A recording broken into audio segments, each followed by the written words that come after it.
আসসালামু আলাইকুম। স্থানীয় সরকার প্রকৌশল অধিদপ্তরের তথা LGED এর কার্য সহকারী পদে নিয়োগ পরীক্ষার প্রশ্নপত্রের চূড়ান্ত সাজেশনের তৃতীয় পর্ব নিয়ে হাজির হয়েছি এডুকেশনাল টিপস অ্যান্ড ট্রিক্স চ্যানেলে। চলুন সাজেশনটি দেখে নেওয়া যাক। নিচের কোনটি অমূলদ সংখ্যা? অ্যান্সার এ।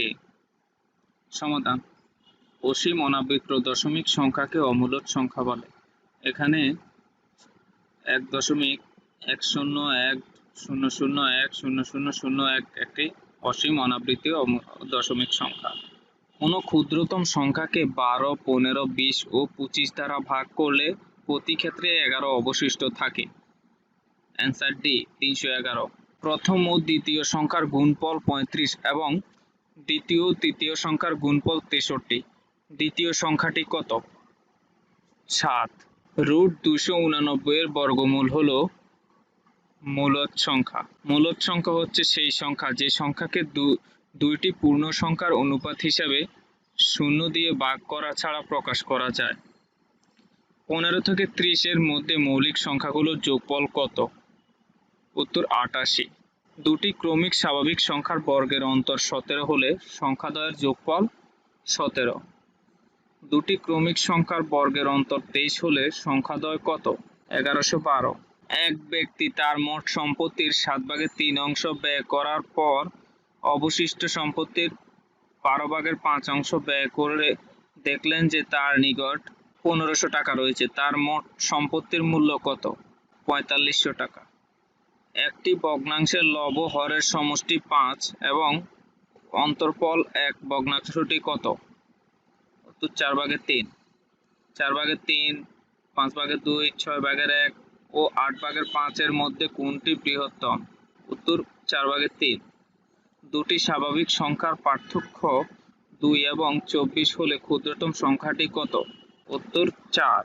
একটি ভগ্নাংশের হর ও লবের অনুপাত 3:2। লব থেকে 6 বাদ দিলে যে ভগ্নাংশটি পাওয়া যায় সেটি মূল ভগ্নাংশের 3/2 গুণ হয়। ভগ্নাংশটির লব কত?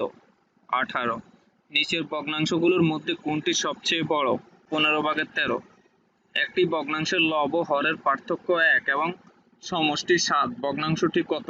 উত্তর 3/4। নিচের কোনটি অমূলদ সংখ্যা? সবগুলোই অমূলদ সংখ্যা। যে সব সংখ্যাকে q/p আকারে প্রকাশ করা যায় না তারাই অমূলদ সংখ্যা। 1 থেকে 100 এর মধ্যে মৌলিক সংখ্যা কতটি? 25টি। দুটি ধনাত্মক পূর্ণ সংখ্যার বর্গের সমষ্টি 221 হলে ক্ষুদ্রতম সংখ্যাটি কত? 10। দুটি সংখ্যার বর্গের সমষ্টি ও অন্তরফল যথাক্রমে 61 ও 11 হলে সংখ্যা দুটি কত?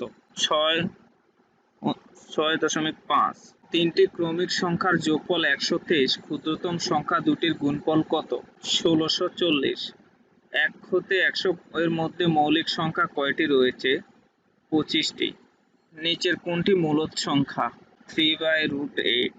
দুটি ক্রমিক সংখ্যার বর্গের অন্তর 199 হলে বড় সংখ্যাটি কত? 100।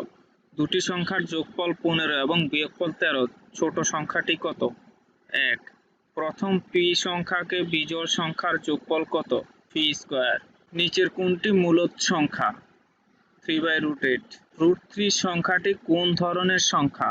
অমূলদ সংখ্যা। 6 অঙ্কের ক্ষুদ্রতম সংখ্যা ও 4 অঙ্কের বৃহত্তম সংখ্যার অন্তর কত? 90001।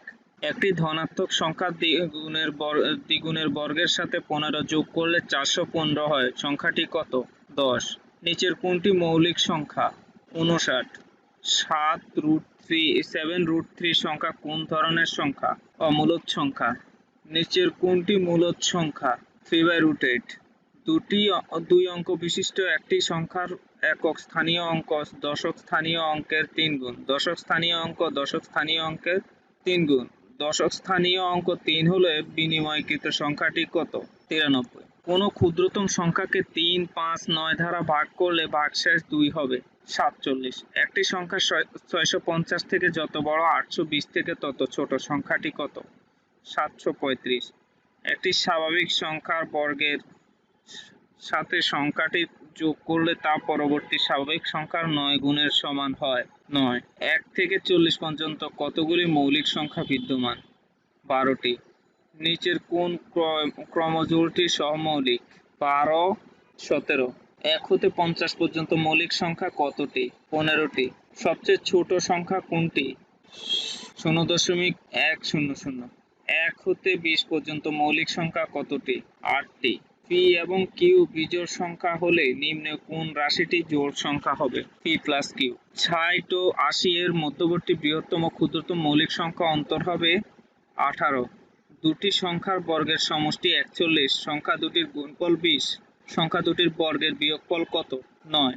কোন সংখ্যার একক, দশক ও শতক স্থানীয় অঙ্ক x, y, z হলে সংখ্যাটির রূপ হবে 100z plus 10y plus x।